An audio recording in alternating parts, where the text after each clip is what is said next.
Salut tout le monde, on se retrouve aujourd'hui pour un tutoriel nommé NBA pour les nuls. Donc dans cette série de tutoriels en fait je vais vous décrire un peu le championnat NBA en lui-même et, et toutes les particularités qu'il possède. Et aujourd'hui plus particulièrement on va surtout parler du championnat en lui-même ainsi que des classements et comment on fait pour en arriver aux playoffs, le moment tant attendu d'une saison NBA. Voilà, j'espère que cette vidéo vous plaira et voilà, on se retrouve tout de suite donc pour que je vous explique cela. Donc tout d'abord, la NBA signifie National Basketball Association. Donc comme son nom l'indique, il y a 30 franchises qui se situent uniquement aux États-Unis et au Canada. Pour être plus précis, il y a 29 franchises aux États-Unis et une seule à Toronto au Canada. Il faut savoir que le logo NBA tel que vous le connaissez est en fait représentatif d'un ancien joueur NBA, une ancienne légende qui joue à Los Angeles Lakers nommé Jerry West. Je pense que maintenant avec cette photo vous y voyez un peu plus clair. On est d'accord qu'il y a bien une ressemblance entre les deux quand même. Jerry West a joué à NBA de 1960 à 1974. Il a effectué l'ensemble de sa carrière à Los Angeles Lakers. Il jouait au poste de meneur de jeu. Il a notamment été champion olympique avec les États-Unis en 1960 ainsi que champion NBA en 1972 avec les Lakers. Puis en 1980, il a été intronisé au Hall of Fame de la NBA. Vous devez à présent vous demander qu'est-ce qu'une franchise NBA. Eh bien, contrairement aux clubs européens, comme dans le football par exemple, une franchise NBA est un staff d'une entreprise, possède un propriétaire et signe des contrats avec les villes et donc peut changer de ville à la fin de ce contrat ou bien changer de nom.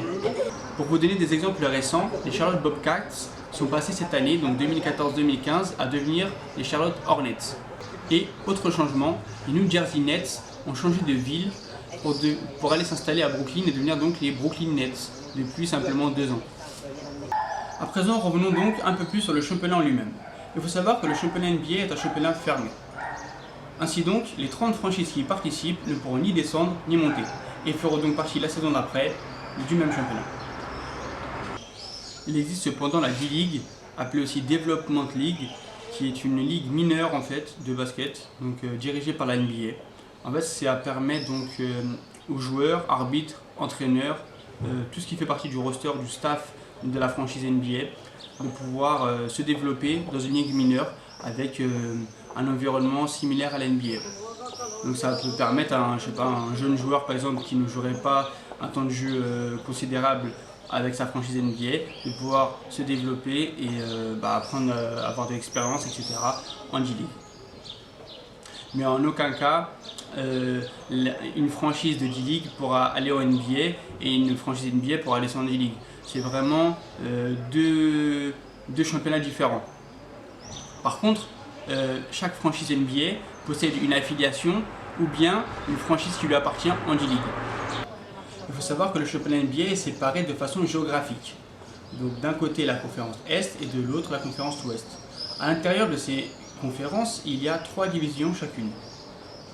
Et ces divisions-là, ainsi que les conférences, vous allez voir plus précisément dans l'image qui va suivre. Voilà donc comment sont divisées les franchises NBA sur le territoire nord-américain. En rouge, c'est la conférence Ouest et en bleu, c'est la conférence Est. Vous pouvez voir que chaque conférence est divisée en 3 parties. Ces 3 parties correspondent aux 3 divisions dont je vous ai parlé auparavant. Commençons par la conférence Ouest. Il y a donc 3 divisions. La conférence Nord-Ouest en haut à gauche de votre écran, composée de 5 équipes, Portland, Utah, Denver, Oklahoma City, Minnesota. Puis il y a la division Pacifique, composée de Sacramento, Golden State, Los Angeles, Lakers et Clippers. Oui, Los Angeles est la seule ville aux États-Unis qui possède 2 équipes, les Clippers et les Lakers, ainsi que Phoenix. Puis la division Southwest, composée de San Antonio, Houston, Nouvelle-Orléans, Dallas et Memphis. À présent, passons à l'Est. Commençons par la division Atlantique en haut à droite de votre écran, composée de Boston, Toronto, New York, à présent non plus New Jersey comme je vous ai dit auparavant, mais bien Brooklyn, puis Philadelphie. Vient ensuite la division centrale, composée de Milwaukee, Chicago, Indiana, Cleveland, puis Détroit, et enfin la division Southeast, composée de Atlanta, Orlando, Miami, Charlotte et Washington. Alors, comment se déroule une saison régulière en NBA? Donc tout d'abord, il faut savoir qu'il y a 82 matchs pour chaque équipe. 82 matchs, c'est énorme. Surtout qu'en fait, ce nombre de matchs-là est effectué en à peu près 180 jours. Il se déroule entre fin octobre et fin avril, approximativement. Donc ça correspond à, pour vous donner un ordre d'idée, ça fait à peu près un match tous les 2,20 jours. Donc c'est vraiment énorme. Ensuite, il faut savoir que chaque équipe va rencontrer 4 fois en fait, les équipes de sa propre division, 2 fois les équipes de la conférence différente et 3 ou bien 4 fois de façon aléatoire les équipes de sa propre conférence. Tout cela nous ramène donc à 82 matchs, auquel cas il y aura par la suite donc un classement comme dans tout sport. Alors il faut savoir en fait qu'en NBA et au basket en général, il ne peut pas avoir de match nul. Ou bien vous gagnez ou bien vous perdez. Il peut y avoir des prolongations. Mais en aucun cas il ne pourra avoir de match nul. Donc les classements sont réalisés de la façon suivante. On prend les équipes qui ont gagné le plus de matchs et forcément plus vous gagnez, plus vous êtes bien classé. Cette année tombe vraiment à pic pour moi car en fait il y a eu vraiment beaucoup de surprises et de difficultés à départager certaines équipes. Donc en fait ça tombe bien pour moi parce que je vais pouvoir en fait vous expliquer davantage les quelques petites particularités du championnat NBA en fait. À présent, dans l'image qui va suivre, vous allez découvrir le classement NBA 2014-2015. Ce sera donc le classement final de la saison régulière. Ainsi, si vous n'avez pas suivi la NBA cette année, vous allez donc pouvoir voir les résultats. Et si vous l'avez suivi, vous pourrez voir de façon plus détaillée les résultats finaux. Sur cette image, vous pouvez donc apercevoir les classements par conférence. Vous remarquerez qu'à l'endroit où j'ai tracé une ligne rouge, ça correspond aux équipes qui sont qualifiées pour les playoffs. Je m'explique. Les 8 premières équipes, donc vers le haut de cette ligne, sont qualifiées pour les playoffs, ainsi que les autres vers le bas ne sont pas qualifiées pour les playoffs. À présent, vous pouvez donc constater, si vous êtes habitué à d'autres sports que le basket, que le classement ne se fait pas par points, mais bien par victoire. Ainsi, l'équipe ayant le plus de victoires durant l'année est la première, et ainsi de suite vers le bas. Exemple, cette saison, en 2014-2015, la meilleure équipe aurait été les Golden State Warriors, avec 67 victoires pour seulement 15 défaites. Puis, la deuxième équipe NBA est les Atlanta Hawks, avec 60 victoires pour 22 défaites. Bien que ces deux équipes soient respectivement premières de leur conférence, c'est bien les Golden State Warriors qui sont premiers de toute la NBA avec un meilleur bilan. Cette petite précision peut faire toute son importance. En effet, en cas de finale NBA entre les Atlanta Hawks et les Golden State Warriors, ce seront bien les Golden State Warriors qui auront l'avantage du terrain. Vous devez à présent vous demander qu'est-ce que l'avantage du terrain. Et une autre question qui doit vous tarauder l'esprit est quel est l'avantage de finir premier si à partir du moment où nous sommes dans les 8 meilleures équipes de notre conférence, nous pouvons participer aux playoffs. La réponse à cette question est simple. Mieux vous êtes classé et plus vous aurez l'avantage du terrain. L'avantage du terrain correspond au fait de recevoir le 7e match décisif à la maison. Cependant, si vous avez regardé attentivement ce tableau, vous pouvez apercevoir 3 choses qui vous paraissent un peu incohérentes. La première est pourquoi Oklahoma City n'a pas été 8e à la place des Pelicans, alors qu'elles ont toutes deux le même bilan, de 45 victoires et 37 défaites. Eh bien la raison est simple, les Pelicans, durant cette saison, ont rencontré 4 fois les Thunder d'Oklahoma City et les ont battus à 3 reprises. Donc à l'avantage des deux équipes, c'est bien les Pelicans qui sont passés devant Oklahoma City. Ça c'est donc joué à la différence particulière entre ces deux équipes. Autre point d'interrogation, si vous regardez bien dans la conférence Ouest également, à la 4e place apparaît les Portland Trail Blazers. Pourtant, ils ne possèdent un bilan que de 51 victoires pour 31 défaites. Alors qu'en dessous, deux équipes, les Memphis Grizzlies et les San Antonio Spurs, possèdent elles un bilan de 55 victoires pour 27 défaites, ce qui est un meilleur bilan que le leur. Pourtant, ils apparaissent bien 4e. Pourquoi ? Car ils ont gagné leur division respective. En effet, Portland Trail Blazers a gagné sa division et est donc assuré de finir dans les 4 premiers, et donc assuré d'aller en play-off. Enfin, autre incohérence que vous avez dû remarquer est que par exemple le Thunder d'Oklahoma City, s'il aurait évolué dans la conférence Est, aurait pu aller en play-off, certes, mais comme je vous l'ai dit, nous prenons les 8 meilleures équipes de chaque conférence et non les 16 meilleures équipes de toute la NBA. C'est pourquoi par exemple les Brooklyn Nets, avec un bilan seulement de 38 victoires et 44 défaites, soit un bilan négatif car il y a plus de défaites que de victoires, a pu se qualifier pour les playoffs de sa conférence Est. L'image que je vous propose à présent de regarder est le résultat final ainsi que le classement mais par division. La division est également très importante au NBA car c'est elle qui va vous donner plusieurs avantages par la suite. En effet, si vous êtes champion de division, vous êtes assuré quoi qu'il arrive d'aller en play-off et mieux encore de finir dans les 4 premiers de la conférence.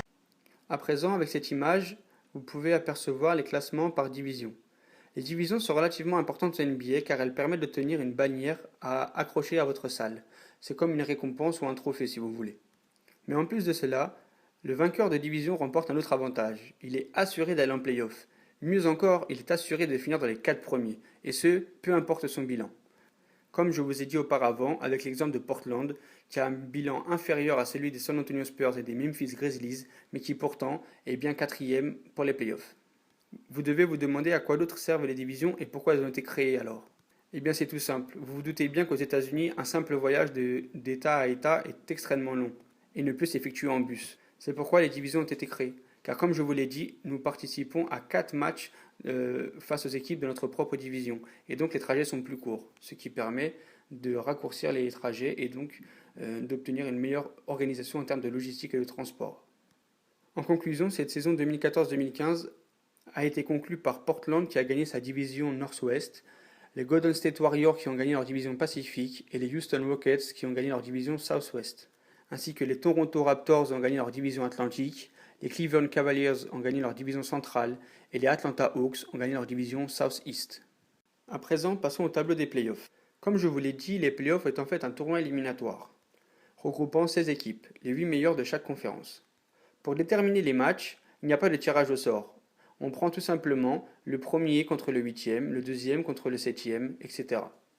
Chaque série de matchs se déroule au meilleur des 7 matchs, c'est-à-dire qu'il faut 4 victoires. La série peut donc s'arrêter en 4 matchs ou en 7. Le 7e match décisif se joue chez l'équipe qui a le meilleur classement. Sauf cas exceptionnel, et en l'occurrence cette année il y en avait un. Reprenons encore l'exemple des Portland Blazers. Imaginez sur ce tableau qu'ils auraient été en finale de conférence contre les Spurs par exemple. Eh bien, ce ne sont pas les Spurs qui auraient hérité de l'avantage du terrain alors qu'ils ont un meilleur bilan, mais bien les Portland Blazers encore une fois, grâce au fait qu'ils aient gagné leur propre division. Mis à part ce point du règlement assez pointilleux, tout le reste se fait par le meilleur classement. Les petits triangles verts sur le schéma démontrent les matchs remportés par chaque équipe dans leurs séries respectives. Prenons par exemple la conférence Ouest. Regardez en bas à gauche de votre écran. Les deux équipes qui se sont rencontrées lors de cette série sont les Clippers de Los Angeles contre les Spurs de San Antonio. Cette série s'est jouée en 7 matchs, dont le 7e match était décisif. On peut donc s'apercevoir que les Clippers ont remporté le premier match, le deuxième match a lui été remporté par les Spurs, ainsi que le troisième. Le quatrième match a été remporté par les Clippers, le cinquième par les Spurs, et les Clippers ont enfin gagné le sixième et le septième match décisif. Ils sont donc qualifiés pour le prochain tour. Il n'y a donc pas de points bonus si vous gagnez 2 matchs d'affilée ou 3 matchs d'affilée. Rien à voir, il faut 4 victoires, peu importe l'ordre. Gardons le même exemple. Les Clippers au second tour ont rencontré les Rockets de Houston, auxquels ils ont perdu cette série en 7 matchs une nouvelle fois. Les Rockets sont donc allés en finale de conférence. Finale avec laquelle ils ont rencontré les Golden State Warriors et ils ont perdu. Ainsi, les Golden State Warriors sont champions de leur conférence Ouest 2014-2015 et les Cleveland Cavaliers sont champions de leur conférence Est 2014-2015. Il y a donc une récompense même si vous êtes simplement champion de votre conférence. Une équipe peut donc remporter 3 titres par saison. Exemple, elle peut être champion de sa division, champion de sa conférence et champion NBA. Voilà, c'est tout pour ce tuto, j'espère que ça vous a aidé. N'hésitez pas à laisser vos commentaires si jamais vous avez quelques questions et si je n'ai pas été assez clair sur certains passages. J'y répondrai avec grand plaisir. Et voilà, j'espère que ça vous a plu et à la prochaine. Ciao ciao.